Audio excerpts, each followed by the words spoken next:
Alrighty.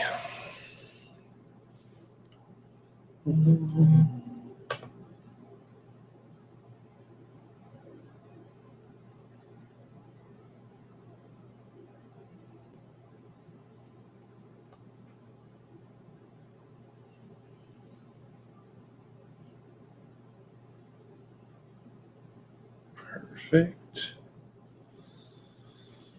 Good weekend. Good weekend. It's been fun, festive holidays. Hope same for you guys.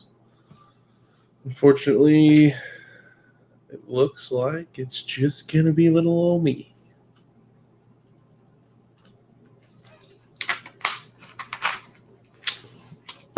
Okay. But bear with me here. Take care of one more thing and then we will get going.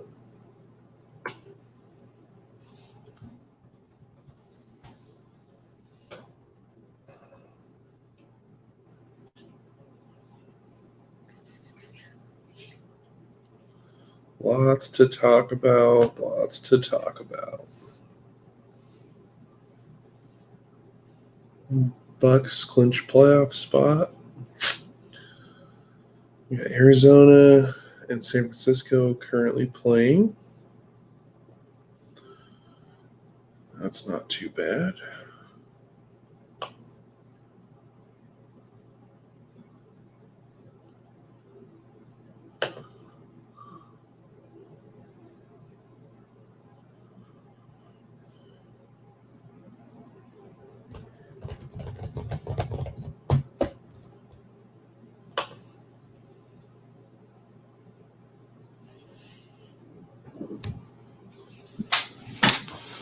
Okay.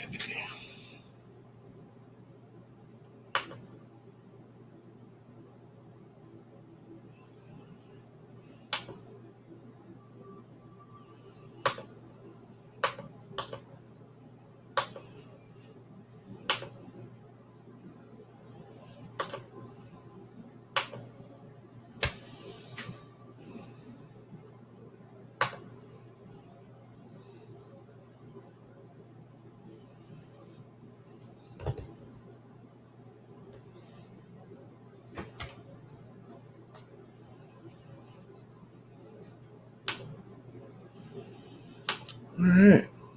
Well, here we go. It is that time again. Here we are, and let's go. So, right off the get go here, obviously, things are getting real interesting in college. We now know what the bowls are. For the most part, we know majority of the bowl games that are set. They finally got Army a bowl game, which was crazy because they almost missed out, and they played quite well this season. So it was nice to see them get in, get a nice bowl. I expect them to take care of business. As far as the college football playoff goes, just hilarious to me. Nothing really that no one didn't expect, I guess. Got Notre Dame in there, which is I don't even know. I don't know how you get in there after you get crushed by LSU in the ACC title game. Really don't understand it, but that's how they won it. Personally, I think there was some other offenses in there, other teams that could have done just as enough, if not more, against some of these teams. I mean, we don't even know what to expect from Ohio State. I mean, they struggled early against Northwestern, who has a good defense. Obviously, they struggle with offense. That's why they couldn't take care of business. But if you give Northwestern an offense, obviously they take care of Ohio State. So what does that really say about Ohio State? Not sure I agree with that, but hey, I'm on the outside looking in. So that's where we are with that. But yeah, we got Alabama playing Notre Dame in the first round. Then we got Clemson, Ohio State. Honestly, the way it's looking, we're going to get Alabama, Clemson for it all once again. Never really a bad thing. I think both teams are really good, so I think it's going to come down probably to who has the ball last. You got Trevor Lawrence on one side with all the weapons and defensive pieces they got, and then you look at Alabama, they got two guys that are in the Heisman talks. Great talent. They're talking, at least 5 or 6 of those offensive players going in the first round, potentially, of the NFL draft. So definitely something to keep an eye on. Moving right along, I did want to go to the fact of Iowa's men's team, decides they want to lose 2 straight. I understand losing to Gonzaga. They kind of obviously put the blueprint down on how to beat Iowa. You run the floor, you shoot an effective 3 ball, which for whatever reason, the Hawkeyes can't figure out what perimeter defense is. Kind of dumbfounded on that. Minnesota pretty much exposed them again last night and got the upset. So now you have Iowa losing 2 straight. I don't know. We'll see. They went down to 4. We'll see if they fall out of the top 10. I don't know.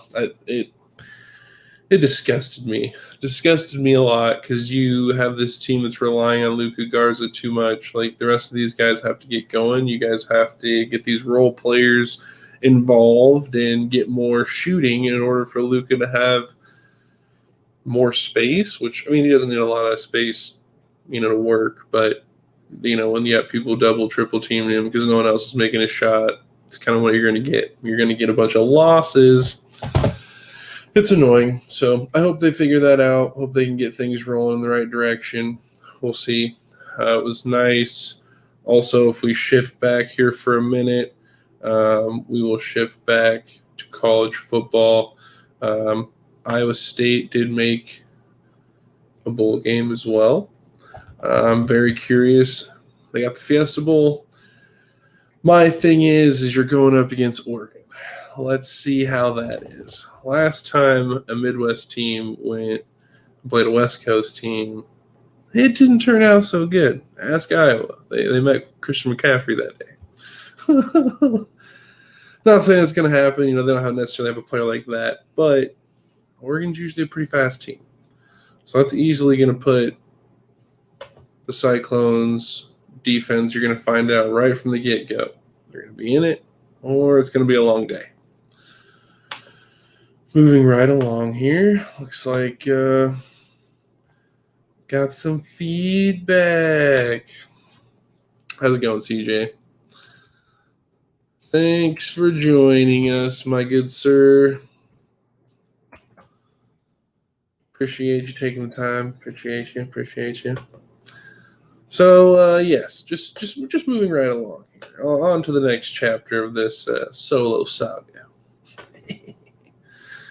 We got wonderful, and I'm love to see it. Basketball is here. No more preseason. The real games are underway. It's time to go.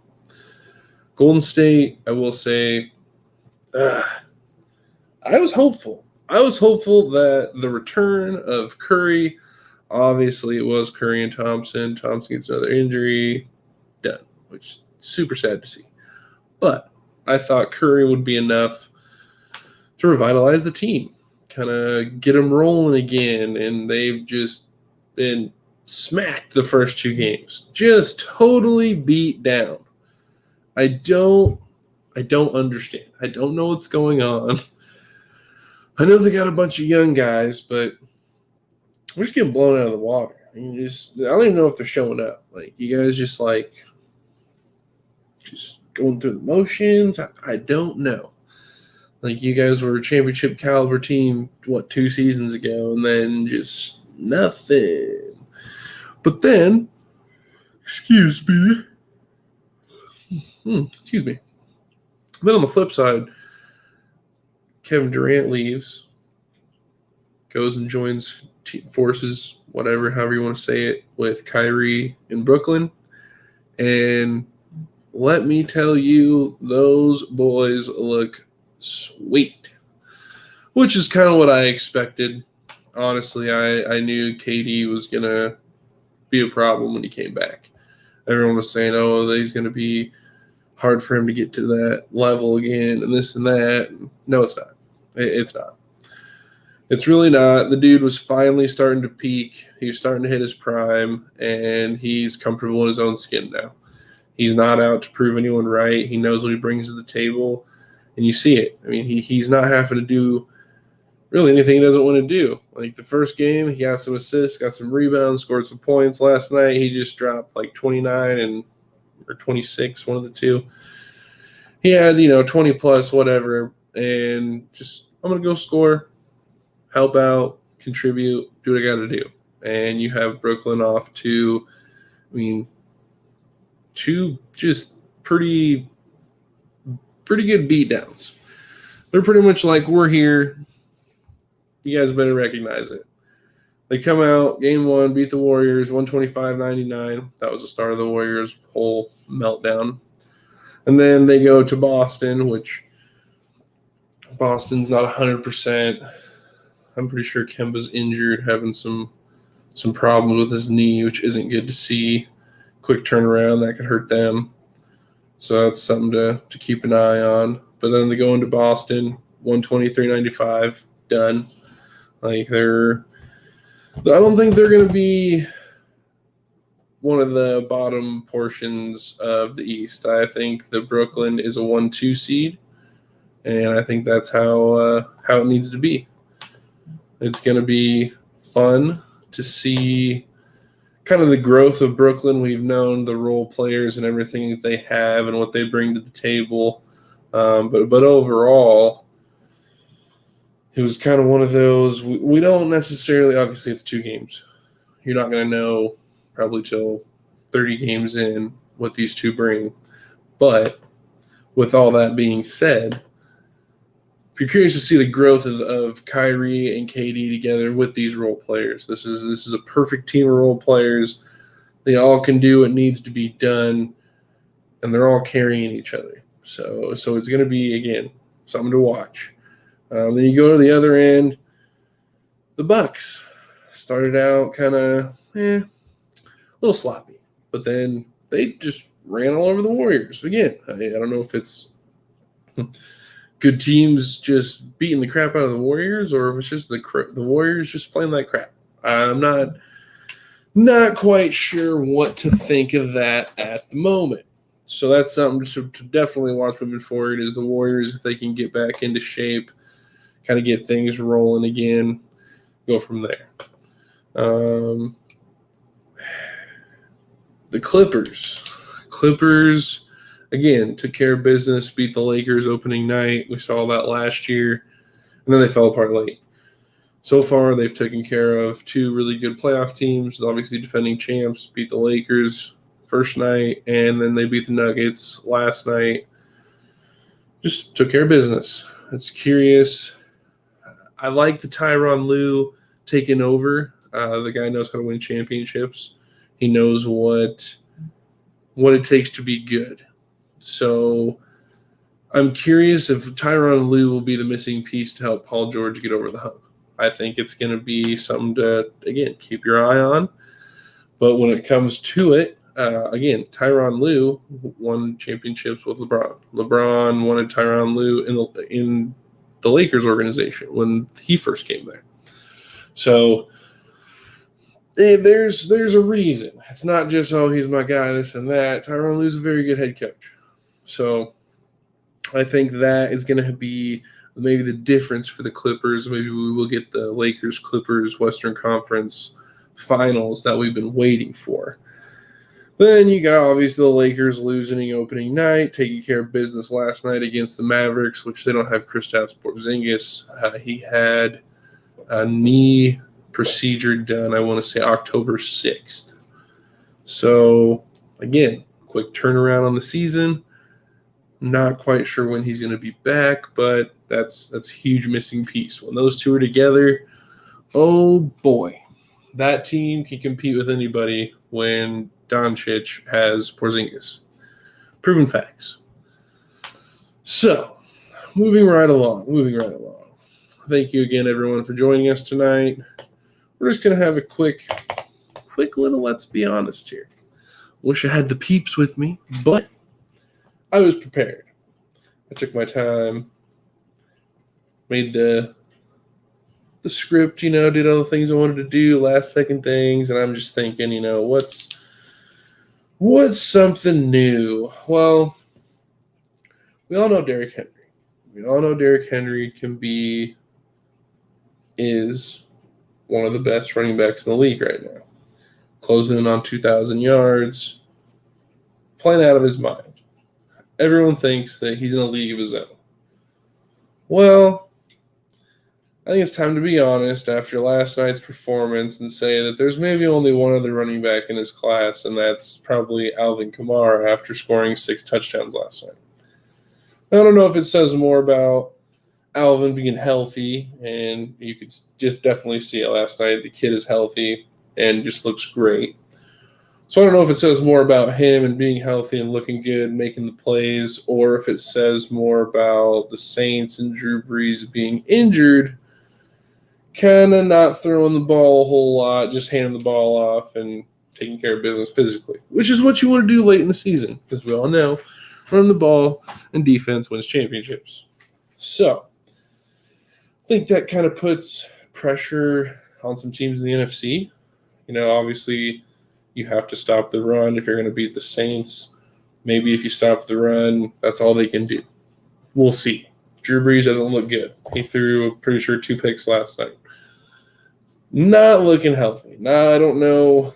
Again, I don't know why they're trying to rush to get him back, but it's getting risky. It's getting risky. So definitely something to keep an eye on with that moving forward. Now,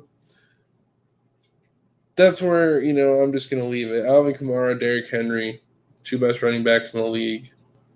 Hands down. That's what it is. Nothing, no ifs, ands, or buts about it. That was my little spiel for the day. The kid just looks amazing. So, right into the good old quick picks. I haven't had everyone here every week. And now we don't have people here again today. Fantastic. That's okay, though. That's okay. So, Jake, Albatross, myself, Albatross, myself, CJ, the hog side, Jonah, which is Ace. Though you're only here the first 2 weeks, Albatross and myself have been here every week since for the picks. So after last week, Albatross decided he wanted to go 7-1, just have an amazing week, which helped boost his 2-5 record up to 9-6. Now, my 2-5 record went to 7-8. I had some things, but had a way better weekend than I did prior to. Going into it here, I'm just going to throw down what I had. Didn't necessarily obviously get a chance to get with Albatross for the holidays to get all this taken care of. It's okay. It's okay. We probably just won't count these. So Tampa Bay, Detroit. Obviously, we know who won. Prior to the game, I took Tampa Bay. It made sense. I didn't think it was going to be a beatdown like that, but holy mackerel. Obviously, another game on this evening after the game that's on right now. You got to look at Miami traveling to Las Vegas to keep their playoff hopes alive. With that being said, obviously I'm taking Miami. We've been playing good football late. Tua gets better week in and week out, and you see him grow within each game. He doesn't make the same mistake. It's pretty crazy. It's pretty crazy to see the evolution of this rookie through this point of the season. 3-3, everyone's questioning what's going on. Here he has the team 9-5 on a playoff push. Hold the presses, folks. Hold the presses. So, again, taking Miami. We go back. We're just going to shoot across Indianapolis, Pittsburgh. Huge playoff implications. I'm taking Pittsburgh here because I think it's finally time for them, I guess, to wake up. They've been playing sloppy football, and now they get James Conner back to go with Snell, kind of take some pressure off of Big Ben. I think they're going to get back to playing that physical run first. Pittsburgh football. If they win, if they can outmuscle this defense, Colts defense, great against the run. If they can outmuscle it, Pittsburgh will be right back where they need to be in the hunt for a deep playoff run. If they don't get together, it might be out the door week 1. So, moving right along, Giants, Baltimore. Taking Baltimore. Wish I wasn't, but I am. Carolina, Washington. I don't think Carolina has enough. I don't think McCaffrey's playing tomorrow. So that's going to be huge. So in the end of that, with not having other weapons, Washington is just going to swarm. I look for – it's funny because obviously he's on my fantasy team, but I look for Logan Thomas to have another big output. This dude over the last couple of weeks, I think he's had over 20 catches in 2 games. Holy smokes. The dude finds ways to get open, had 12 catches on 13 targets, and that was from Dwayne Haskins last week. I'm pretty sure he had something very similar the week before with Alex Smith. So both these quarterbacks like to find Logan Thomas. So with that, taking Washington. Then we have the Rams, who just lost to the Jets. Going to play Seattle, who, after getting beat by teams that you shouldn't get beat by, they decide, hey, we're going to turn it on and we're going to smoke some people. So, with that, I don't think the Rams are as good as a lot of people think. I think the Rams have hit their peak for this season. I don't think they have what it takes to make the deep runs. The defense is there, but not all the time. Jalen Ramsey's there again, but not all the time. Their offense is too inconsistent. If you overload and you blitz Jared Goff, cause mayhem, the dude just makes mistakes. In a clean pocket, he is one of the best passers in the league. When you send blitzes at him, he's trash. Look at the statistics. Watch the video. It's there. Seattle's winning. It's going to be huge for the division. Probably could solidify the division title, I think, if they win tomorrow. Tennessee, Green Bay. Green Bay. Aaron Rodgers is playing out of his mind. I think he has more touchdowns than they have punts this year. Says everything about the offense. But the question is, can that defense stop the run? And the answer is, it's not going to happen tomorrow when you got King Henry coming into town. Looking for Derrick Henry to run for $150, score 2 touchdowns. Tennessee wins big. Moving right along.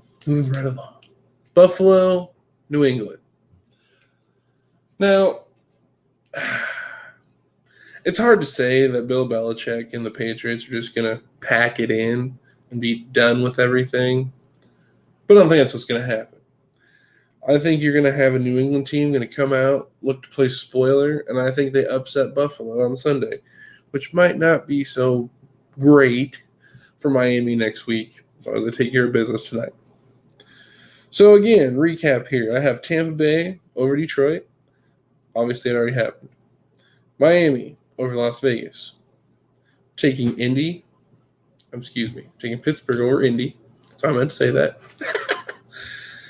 Taking Baltimore over the Giants, taking the Washington football team over Carolina, and I'm taking the Seattle Seahawks over the Los Angeles Rams.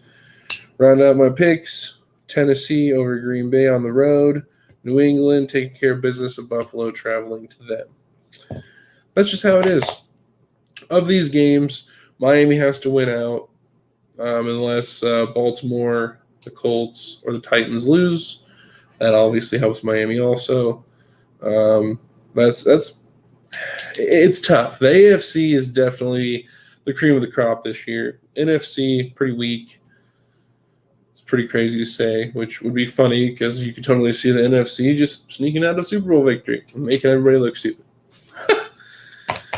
So definitely something to watch there. Again, the playoff picture kind of as is. You have Kansas City, Buffalo, Pittsburgh are the teams right offhand who I believe clinched a playoff berth. for the AFC. And then you have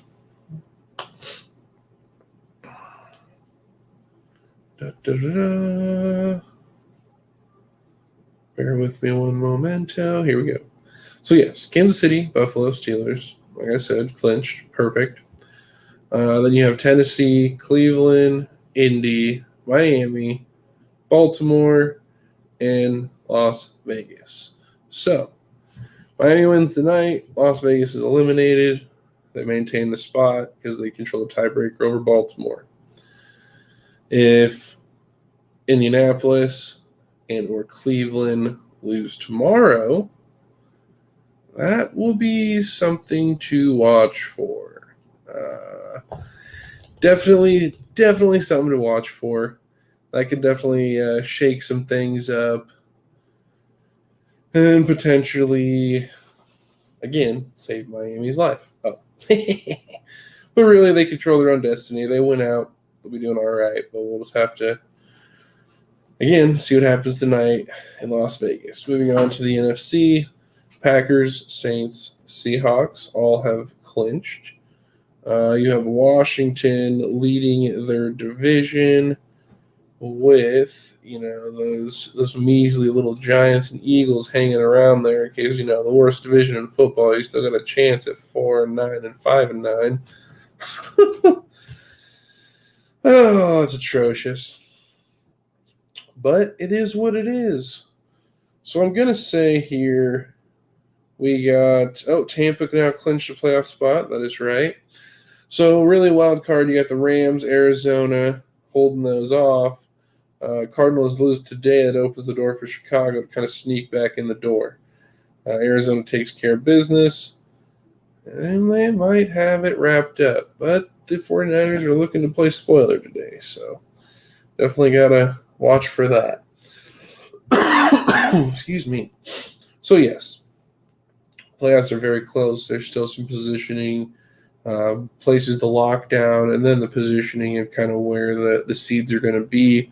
It does kind of look like, however, Kansas City's probably just going to get the 1 seed. Nothing new there. There is also a good possibility, though, that obviously anything can happen. Maybe they slide 2. Maybe Buffalo gets the 1.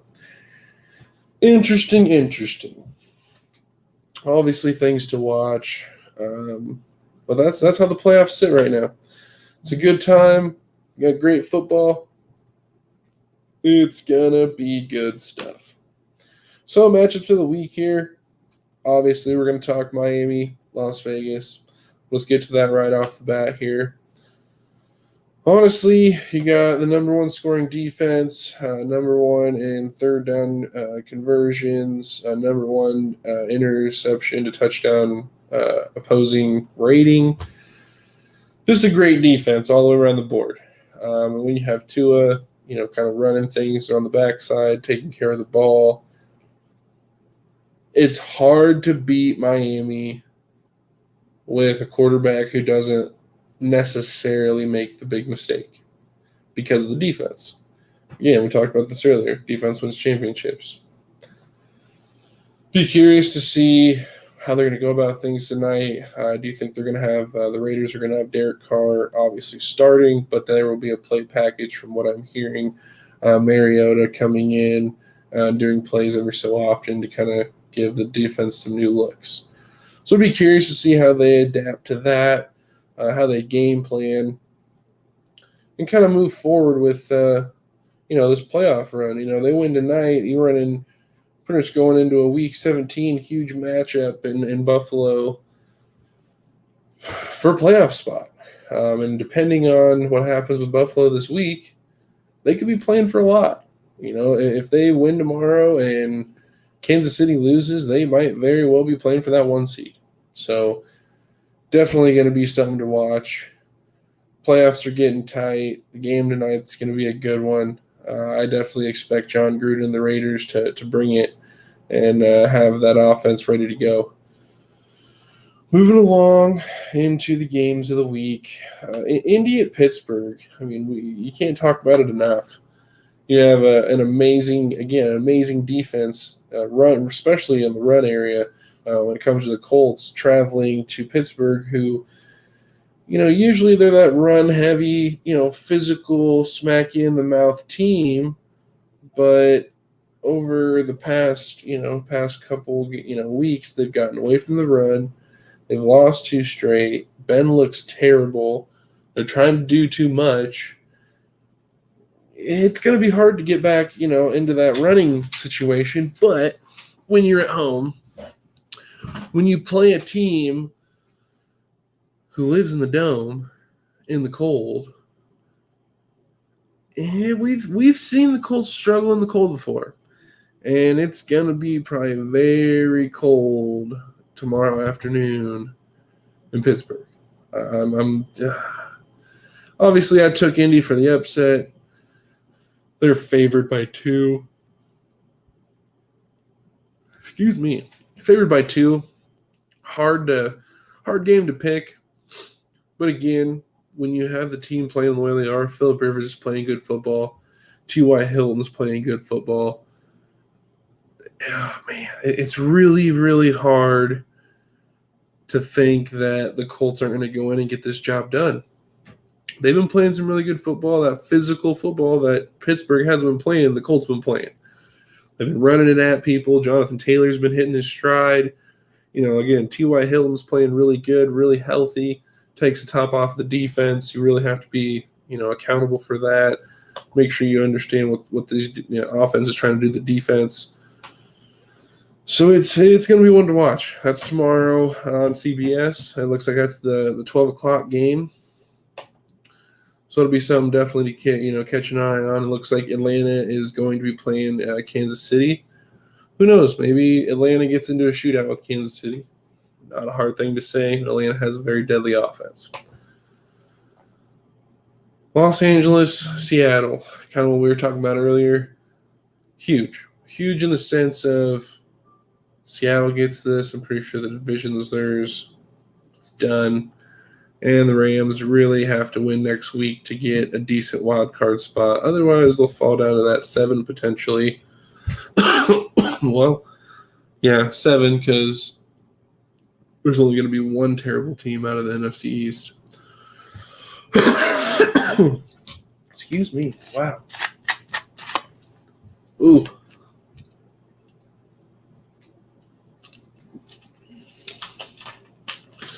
Messed up my arm, so that's always fun. Anywho, yes, Rams really dropped the ball. I mean, and it wasn't even traveling. It was at home last week. They let the Jets come in and just beat them, just out physicality, however you want to say it. They just beat the crap out of them. And that was really surprising. Not to say the Jets aren't a physical team, but, the Rams with Aaron Donald on defense, I expected them to come out and just really put pressure on the Jets and just contain them, and that's not what happened. They allowed themselves to basically play down to the Jets level and got beat. So let's hope that the Rams can get back going. But, really, traveling to Seattle, I don't think it's not going to happen. Because Seattle, well, they already had their gut check, and that was a couple weeks ago. And now this team's playing very, very, very good. Threw up 40-some last week. They know what's ahead of them. Moving right along here, Tennessee, Green Bay. I love what I see from Tennessee. Derrick Henry, Ryan Tannehill, great complementary to each other. Ryan Tannehill's actually been running it. He scored rushing touchdowns, passing touchdowns. They're all over the place. This team really is hitting their stride again at the right time. I'm looking for them to make a deep playoff run. And if you think the Tennessee is going to be an easy out, you got another thing coming. And I think they're about to show everybody that this week when they go into Green Bay and run all over that defense, because Green Bay's running defense is atrocious. It's going to be very hard for this already issued run defense to stop a man who over 4 quarters only gets better at running the ball. And in the fourth quarter is one of the best running backs in the league in the fourth quarter. So, I mean, I think the last thing that Green Bay wants to do is get into a shootout here. And next thing you know, you got Derrick Henry and Ryan Tannehill out of the ball 2 minutes to go.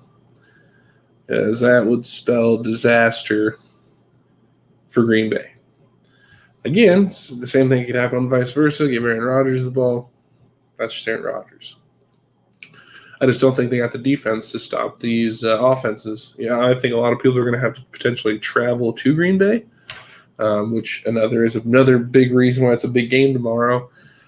Pretty sure if Green Bay wins tomorrow, they lock up the number 1 seed. But I think actually since the Saints won, I don't think that's going to happen, actually. I'm pretty sure they're going to be tied still.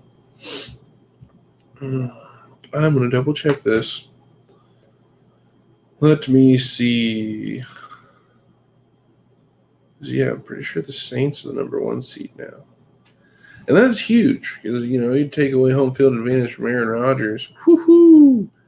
That's a big ordeal. That is a big deal. That is people having to go to the cold to play the Packers only benefits them. Yeah, okay. So 11-3, 11-4. So very well possible. They'll be very close. Very, very close. Oh, man. That'll be something to watch. That's definitely something to watch. And honestly, if the Seahawks win out and one of those other 2 teams loses, the Seahawks could jump up into that 1 seed. So really, you pretty much got anybody who could grab from 3, 2, 1. Obviously, Packers, Saints, Seahawks can grab the 1 seed. But on really the AFC side, Kansas City pretty much has it wrapped up. I think if they win Sunday, that's on lock. So, yeah, that's where I'm at with this week. There's a lot of playoff implications, a lot of things going on, a lot of things to watch for. There's a lot of good matchups, whether it be what we had for Christmas yesterday, what we've had so far today, what's coming on this evening, what's going on tomorrow. First, the 12 o'clock matchups, the Monday night matchups, the Sunday night matchup. Like, this is the good time to watch football. This is when football gets good. This is the best time to watch it, and I'm glad that the Dolphins are a part of it, which brings us right into the bird's nest. It's time. It's here. And I'm all ready for it. I'm beyond excited for Miami to be playing meaningful football. It's been a long time. And it's not just going to be a one and done. I think this is the start of something much more. I think this is the start of one of the next dynasties. You have this team that went from the worst defense statistically last year to one of the best this year, and it took one off season. And it wasn't even an off season. When this team gets a full off season and Tua gets a full off season and there's more weapons added and they just solidify positions, this team is just going to be gross. It's going to be very deadly, and it's going to be hard to deal with. They're already hard to deal with, and they don't really have a whole lot of offensive weapons. So, to that, I say, go Dolphins. I'm looking 28-17. 28-21. 28-21. Miami over the Raiders tonight. Just to continue this stretch in the right direction. Again, I always thank everyone for joining me and us as we are here every weekend. Obviously, this show got pushed up today. This was kind of one of our specials. Obviously, it's a holiday weekend. A lot going on. We almost didn't have a show, but since we had the huge break before, we didn't really want to take a huge break in between. Just wanted to go ahead and throw some content out there, let you guys know what's going on this past week, what to look forward to the next couple days. And we do appreciate all the views and likes. Again, all the feedback is much appreciated. Let us know if you have any questions, comments, maybe even topics you want to hear about. Let us know. We'll be back next Saturday at our normal time 7 o'clock Central Time. Thank you for joining us. And you guys have a wonderful rest of your holiday weekend.